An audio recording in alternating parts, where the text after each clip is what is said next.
Halo, assalamualaikum warahmatullahi wabarakatuh.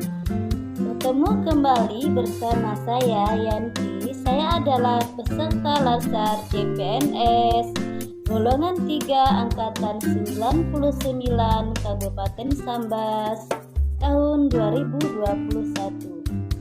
Pada kesempatan ini saya akan menjelaskan resume manajemen aparatur sipil negara. Yuk kita simak penjelasannya. Adalah pengelolaan ASN untuk menghasilkan pegawai ASN yang profesional, memiliki nilai dasar, etika profesional, bebas dari intervensi politik, bebas dari praktik korupsi, kolusi, dan nepotisme. Berdasarkan jenisnya, pegawai ASN terdiri atas dua, yaitu 1. Pegawai negeri sipil, 2. Pegawai pemerintah dengan perjanjian kerja atau sering disebut dengan PPK.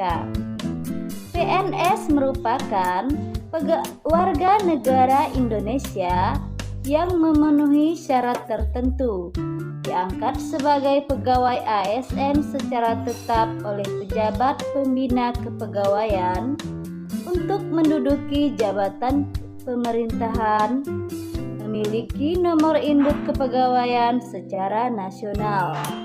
Sedangkan PPK adalah warga negara Indonesia yang memenuhi syarat tertentu yang diangkat oleh pejabat pembina kepegawaian berdasarkan perjanjian kerja sesuai dengan kebutuhan instansi pemerintah untuk jangka waktu tertentu dalam rangka melaksanakan tugas kepemerintahan.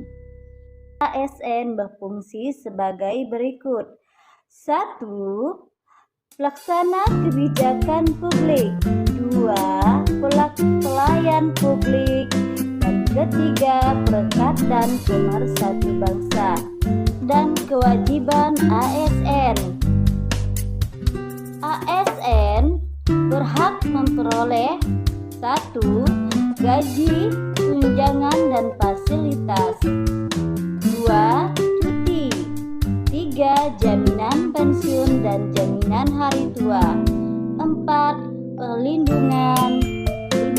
Pengembangan kompetensi. Sedangkan PPK berhak memperoleh 1. Gaji dan tunjangan. 2. Cuti. 3. Perlindungan. 4. Pengembangan kompetensi.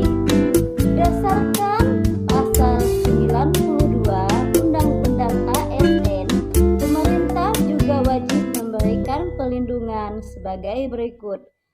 1. Jaminan kesehatan. 2. Jaminan kecelakaan kerja. 3. Jaminan kematian. 4. Bantuan hukum. Kewajiban pegawai ASN yang disebutkan dalam Undang-Undang ASN adalah setia dan taat kepada Pancasila, Undang-Undang Dasar Negara Republik Indonesia tahun 1945, Negara Kesatuan Republik Indonesia dan pemerintahan yang sah, menjaga persatuan dan kesatuan bangsa, melaksanakan kebijakan yang dirumuskan pejabat pemerintah yang berwenang, menaati ketentuan peraturan perundang-undangan, melaksanakan tugas kedinasan dengan penuh pengabdian, kejujuran, kesadaran, tanggung jawab, menunjukkan integritas dan keteladanan dalam sikap, dan tindakan pada setiap orang, baik di dalam maupun di luar kedinasan.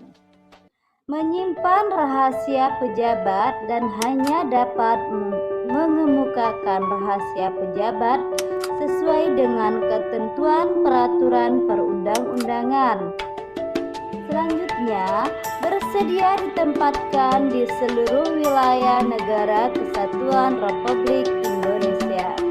Kode etik dan kode perilaku ASN. Kode etik dan kode perilaku berisi peraturan perilaku agar pegawai ASN 1. Melaksanakan tugasnya dengan jujur, bertanggung jawab, dan berintegritas tinggi. 2. Melaksanakan tugasnya dengan cermat dan disiplin.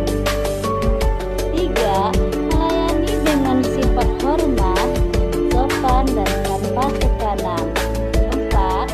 Melaksanakan tugasnya sesuai dengan ketentuan peraturan perundang-undangan. 5. Melaksanakan tugasnya sesuai dengan perintah atasan atau pejabat-pejabat yang berwenang, sejauh tidak bertentangan dengan ketentuan peraturan perundang-undangan dan etika pemerintah. 6. Menjaga kerahasiaan yang menyangkut kebijakan negara. 7. Menggunakan kekayaan dan barang milik negara secara bertanggung jawab, efektif, dan efisien. 8. Menjaga agar tidak terjadi konflik kepentingan dalam melaksanakan tugasnya. 9. Memberikan informasi secara benar dan tidak menyesatkan kepada pihak lain yang memerlukan informasi terkait kepentingan kedinasan. 10. Tidak menyalahgunakan informasi internegara, tugas, status, kekuasaan, dan jabatannya untuk mendapatkan atau mencari keuntungan atau manfaat bagi diri sendiri dan untuk orang lain. 11. Memegang teguh nilai dasar ASN dan selalu menjaga reputasi dan integritas ASN. 12. Melaksanakan ketentuan peraturan perundang-undangan mengenai disiplin pegawai ASN.